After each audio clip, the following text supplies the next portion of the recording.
Bonsoir, merci de nous rejoindre sur le plateau de Maritima TV dans la revue, une nouvelle émission ce soir avec cet invité. Vous avez peut-être croisé ce drôle d'engin dans les eaux de l'Étang-de-Berre ces dernières semaines. Éric Magret, qui est avec nous ce soir sur le plateau, a passé ces derniers mois à la confection d'un bateau à énergie solaire ou photovoltaïque, comme vous voulez. Au-delà de la prouesse technique, cet Istréen envisage de se présenter au concours de l'Épine et surtout de révolutionner un peu le transport maritime. Il est notre invité ce soir, je l'ai dit. Bonsoir, Éric Magret. Bienvenue sur ce plateau. Bonsoir et merci de m'avoir invité. Merci d'avoir accepté notre invitation. Alors, il est baptisé le Sunsea Rider, c'est ça, Sunsea Rider 16 pour être précis. Voilà, alors 16 parce qu'effectivement c'est le début d'une gamme de produits, des plus petits, des plus gros aussi. Alors, revenons un peu à la genèse de ce projet. Quand avez-vous commencé à percuter, comme on dit, lorsque l'on phosphore sur une idée, sur ce projet, sur ce développement de bateaux photovoltaïques? C'est un vieux projet parce que l'idée, elle n'est pas récente. Ça fait longtemps qu'on avait envie dans notre société de développer ce type de projet. On travaille sur le nautisme innovant depuis déjà de nombreuses années. Et on avait plusieurs fois fait un petit peu le tour des technologies qui étaient, sur étagère, prêtes à être implantées sur un bateau. Et pendant plusieurs années, on ne trouvait pas tout à fait ce qu'on voulait. Alors je rappelle que vous êtes le directeur du développement de la société Polycreatis, et c'est au sein de cette société que notamment vous avez développé ces recherches. Voilà, c'est cette société qui est une société qui fait essentiellement du développement de produits innovants dans le nautisme, dans l'aéronautique. Et on travaille depuis de nombreuses années sur des solutions électriques, sur du solaire dans certains cas, sur de l'autonomie. On travaille beaucoup sur l'autonomie énergétique. Et donc voilà, le projet, il est ancien, entre guillemets. Moi, ce que j'aime bien mettre en valeur ou en avant dans ce type d'histoire, c'est, j'ai l'image, quand je pense à un inventeur ou quelqu'un qui a une idée, qui la met en pratique, j'ai l'image de quelqu'un qui tâtonne, puis qui fait machine arrière, et puis qui se dit non, finalement ça se fera pas, c'est pas possible, et puis qui passe des nuits blanches à se dire comment améliorer ceci, cela, comment pouvoir progresser, reculer pour mieux avancer. Ça a été votre cas dans ce projet-là ? Il y a un petit peu de ça, mais je vais casser un petit peu cette image aussi. Ouais. C'est quand même le travail d'une société avec des gens qui travaillent dans différents domaines, dans le domaine marketing, qui sont au contact des clients, donc qui définissent aussi le produit avec des clients de lancement, de manière à obtenir un produit qui soit dès le départ orienté client. Donc c'est un travail collégial. C'est quand même un travail collégial. Moi, je me charge effectivement de la partie technique, donc c'est vrai que je me casse la tête sur des solutions techniques. On nous dit il faut faire ça. Très bien, il faut faire ça, mais comment ? Et donc c'est à moi de trouver comment. Ouais. Il y a quand même eu quelques nuits d'insomnie ou pas ? Ah oui. oui. Ouais, d'accord. Vous êtes passé par ce stade-là tout de même. Alors revenons à l'embarcation, à ce bateau, ce fameux Sunsea Rider 16. Puisque c'est ainsi que vous l'avez nommé. On l'a vu ces derniers temps, errer comme ça dans les canaux de Martigues ou aux abords de la Venise provençale. D'abord, quelle dimension a-t-il ? Quelles caractéristiques techniques lui avez-vous donné à ce bateau ? Alors, comme je vous le disais, c'est le début d'une gamme, donc on a cherché, à faire ce qui était peut-être le plus difficile, c'est-à-dire un petit bateau. Parce que finalement, quand on a de la place, c'est toujours plus facile. Là, on a cherché à faire un condensé de technologie, donc dans un bateau qui fait 5 mètres de long, on met entre 5 et 7 personnes à bord. On a des vitesses qui sont de l'ordre de 5 à 6 nœuds, donc on va dire 10-11 km/h. On ne sera pas en excès de vitesse. Donc on ne sera pas en excès de vitesse, mais malgré tout, c'est des vitesses qui sont... c'est pas les vitesses des pédalos, c'est-à-dire qu'on a un vrai bateau qui n'est pas un bateau mou, qui est quelque chose qui accélère très très vite. On a des grosses accélérations, ça c'est l'avantage de l'électrique par contre, même meilleur que des moteurs thermiques dans certains cas. Donc ce qui permet une meilleure maniabilité par exemple ? Voilà, on a une manœuvrabilité assez exceptionnelle, on fait demi-tour sur place, je crois que c'est 24 secondes pour faire un 360 sur place, donc c'est assez étonnant. Incomparable avec des bateaux moteurs par exemple ? Enfin moteur. Exactement, des bateaux à moteur thermique aujourd'hui n'ont pas la même réactivité en termes de manœuvrabilité, c'est évident. Quelle autonomie pour les fameuses batteries solaires ? On parlera après des difficultés que vous avez éventuellement rencontrées pour les placer dans le bateau. Alors l'autonomie, on la considère de deux manières. Il y a l'autonomie solaire, c'est-à-dire tant qu'il y a du soleil, si on ne va pas trop vite, on navigue sans avoir besoin des batteries, c'est-à-dire que finalement on ne décharge pas les batteries. D'accord. Donc ça c'est un point qui était important. Donc elles sont en continu ces batteries, c'est ça ? Donc les batteries sont en fait des batteries tampons, c'est-à-dire qu'elles reçoivent l'énergie du soleil d'un côté Elle distribue de l'énergie au moteur électrique.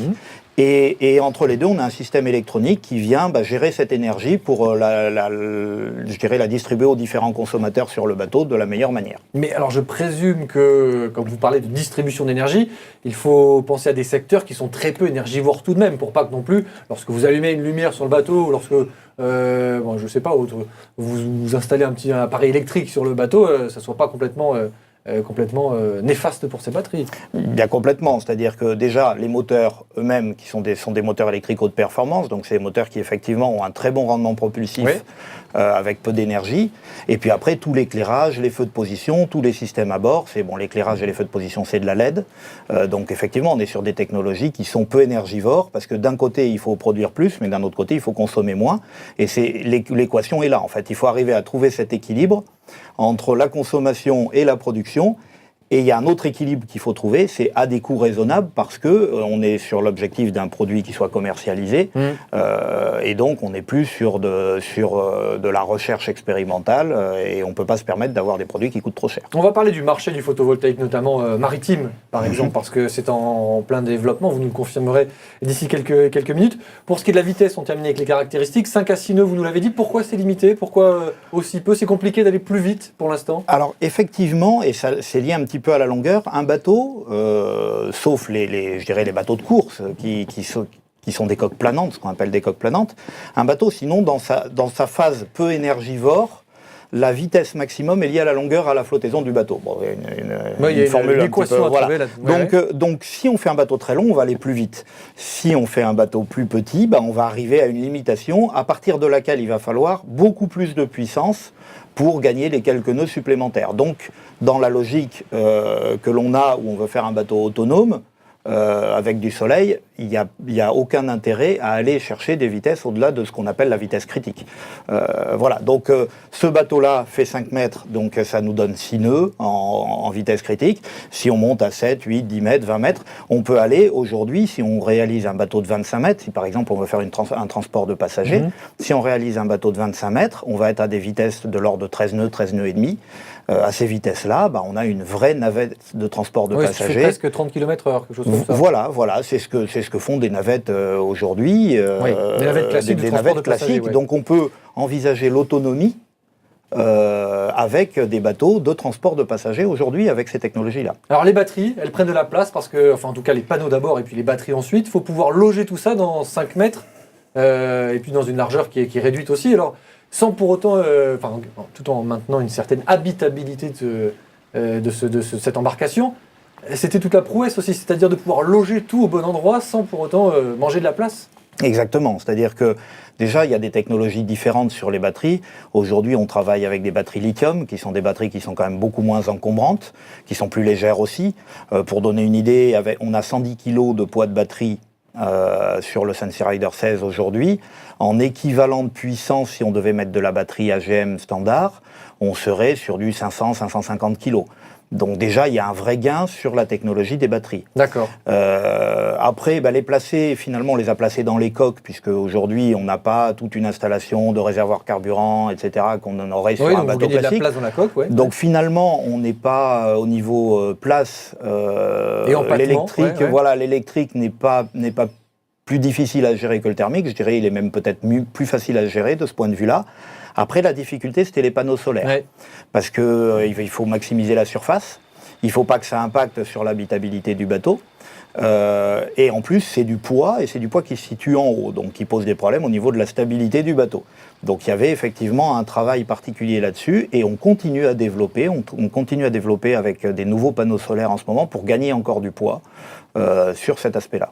C'est la question que sans doute tout le monde se pose, et moi le premier, si jamais il fait pas très beau, si le soleil ne sort pas, si c'est un temps nuageux, est-ce qu'on peut tout de même se servir du bateau? Complètement, ça fait partie des essais qu'on a fait, on a navigué de nuit. Oui, ou de nuit, bien sûr. On a 8 heures d'autonomie en vitesse de croisière, simplement avec les batteries.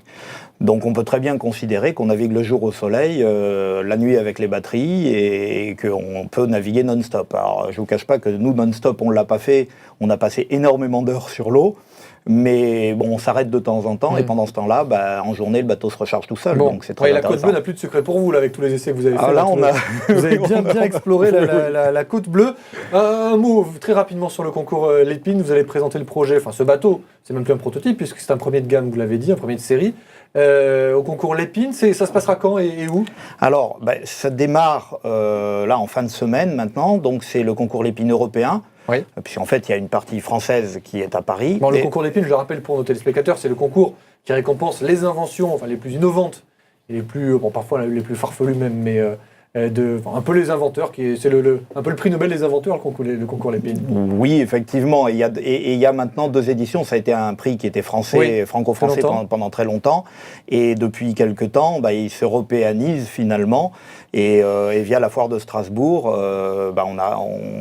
il est lancé depuis quelques années maintenant un concours Lépine européen. Il y a un prix à la clé. Qu'est-ce qu'il y a à la clé pour vous éventuellement? Alors, oui, c'est une distinction. Donc c'est pas. Mais il y a un chèque aussi qui pourrait vous aider dans vos recherches? Non, c'est pas ce qu'on recherche particulièrement. On est plutôt de la médiatisation, en fait.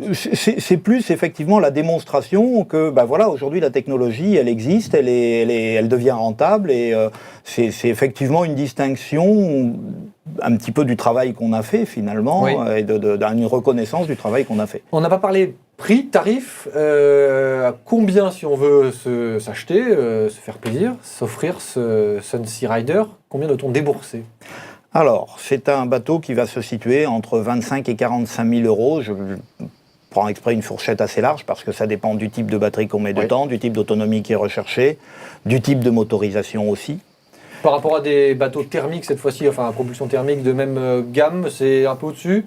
C'est soit un peu au-dessus, soit un peu en dessous. C'est-à-dire qu'effectivement, la fourchette est large. On peut arriver à avoir un produit, entre guillemets, low cost, si on le souhaite. Maintenant, nous, on souhaite pousser nos clients vers des produits qui aient quand même une bonne performance et qui ne soient pas des produits au rabais. Donc après, ça dépend beaucoup des usages. Mais vous voulez garder la qualité, garder du haut de gamme. On essaye de pas dégrader la qualité parce qu'on trouve que c'est dommage sur ce type de produit. Ce qui nous amène, Monsieur Magret, à évoquer le marché que vous ciblez.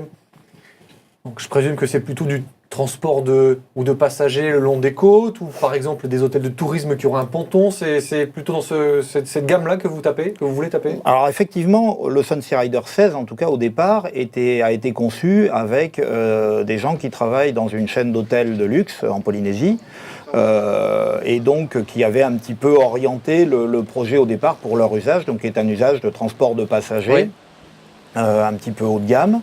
D'où le niveau de luxe entre guillemets qu'on veut sur ce bateau, le pont en bambou, un certain nombre de matériaux un petit peu innovants et nobles. Voilà, donc ça c'était le point de départ du projet. Aujourd'hui, on trouve aussi des loueurs qui sont très intéressés parce que pour un loueur, finalement, c'est un investissement en une fois, mais il n'y a plus aucune consommation derrière, donc il n'y a plus de carburant à payer.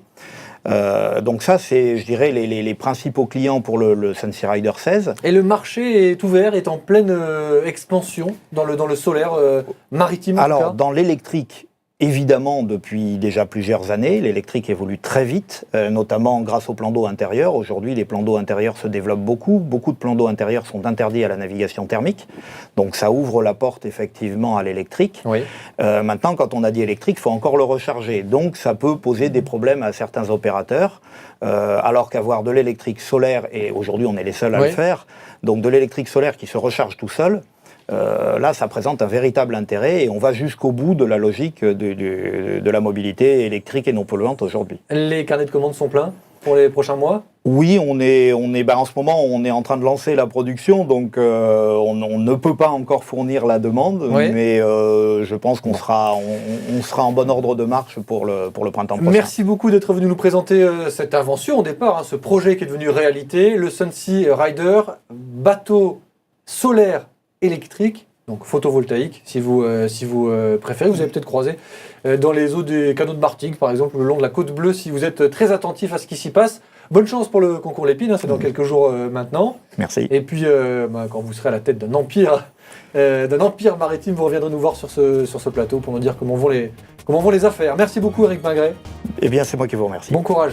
Merci. Merci à vous de nous avoir suivis. Excellente soirée sur Maritima. On se retrouve très vite pour une nouvelle émission. Salut.